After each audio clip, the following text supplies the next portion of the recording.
आज मैं जो बोलने जा रही हूँ वो शायद कुछ लोगों को अच्छा न लगे, कुछ लोग नाराज भी हो सकते हैं, लेकिन सवाल पूछना ज़रूरी है। अगर एक ही घर में दो बहुएं हों, एक गोरी एक सांवली, तो क्या सच में दोनों को बराबर प्यार और सम्मान मिलता है?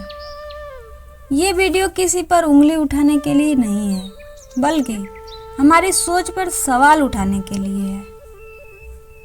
जब गोरी बहू घर में आती है, अक्सर कहा जाता है, वाह कितनी सुंदर है।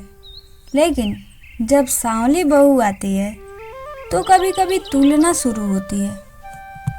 यहीं से फर्क शुरू होता है। सालों से समाज में एक सोच बैठा दी गई है, गोरी लड़की ज़्यादा सुंदर होती है। लेकिन सच ये है, रंग इंसान की अच्छाई या काबिलियत तय नहीं करता। आंसू भी अलग दिखते हैं। अगर एक बहू के आंसू पर तुरंत सब इकट्ठा हो जाएं और दूसरी के आंसू को ड्रामा कह दिया जाए, तो हमें खुद से पूछना चाहिए, क्या हम अनजाने में फर्क कर रहे हैं? दर्द का कोई रंग नहीं होता, लेकिन हमारी सोच कभी कभी रंग देख लेती है। काम और तारीफ में भी भेदभाव होता है। कभी ऐसा होता है, एक बहू एक दिन काम करे तो खूब तारीफ मिलती है, और दूसरी रोज मेहनत करे तो उसे सामान्य मान लिया जाता है। ऐसा क्यों? क्योंकि कभी कभी हम पहले से ही किसी को अच्छा मान लेते हैं और किसी को बिना वजह कम समझ लेते हैं।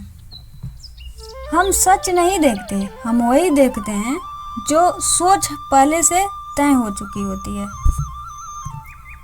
अगर एक बहू की छोटी सी इच्छा तुरंत पूरी हो जाए और दूसरी को समझाया जाए कि अभी ज़रूरत नहीं है, जो है उसी में काम चलाओ, तो फर्क महसूस होना स्वाभाविक है। सम्मान और हक रंग देखकर तय नहीं होने चाहिए। सबसे ज़रूरी सवाल, कभी कभी परिवारों में मन ही मन ये सवाल भी आता है, बच्चे किस पर जाएंगे? ये सोच बहुत गहराई में बैठी हुई है। लेकिन क्या इंसान की खूबसूरती सिर्फ रंग से तय होती है? सांवली बहू का मन, वो हर दिन खुद को साबित करने की कोशिश करती है। वो मुस्कुराती है ताकि कोई उसे कम ना समझे। लेकिन सच ये है, उसे बदलने की ज़रूरत नहीं है, ज़रूरत है लोगों की सोच बदलने की। आज कमेंट में सच लिखिए, क्या आपने कभी रंग देखकर किसी को जज किया है, या आपने ऐसा फर्क महसूस किया है? याद रखिए, घर की खूबसूरती बहू के रंग से नहीं, घर वालों की सोच से तय होती है। अगर बात थोड़ी कड़वी लगी हो तो सकता है वो सच के करीब हो।